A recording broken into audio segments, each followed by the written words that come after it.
আসসালামু আলাইকুম।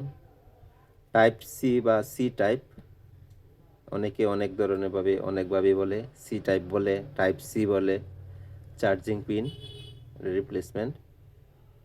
এটার সামনেও পা থাকে, প্লাস পিছনেও থাকে। সামনে পিছে দুই দুই সাইড থাকে। আর সি টাইপ চার্জিং পিনগুলো অনেক ধরনেরই হয়, অনেক কোয়ালিটি হয়। আপনার আগে পিছেও থাকে, ভিতরে মাদারবোর্ডের ভিতরেও থাকে। বা এইটা যে চার্জিং পিনটা আছে সি টাইপের, এটা লোক পিছনে পা আছে, প্লাস লোক মাদারবোর্ডের সাথে, মানে সামনে ওই পাওগুলা দেখা যায় না। ওইটা আপনার আপনার লোকা টেকনিশিয়ান যারা আছে তারা দেখলে বুঝতে পারবেন।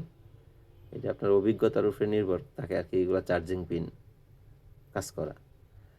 সামনের যে পাওগুলা থাকে এগুলা তো কাজ করা আর কি অসম্ভব, মানে আড়াল থেকে কাজ করতে হয়। আর পিছনের পাওগুলা তো দেখা যায়।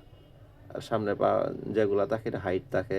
এটা আপনার চার্জিং পিন বসানোর সময় বুঝতে হবে যে চার্জিং পিন কাজ হয়েছে কিনা, সামনেরগুলা লাগছে কিনা।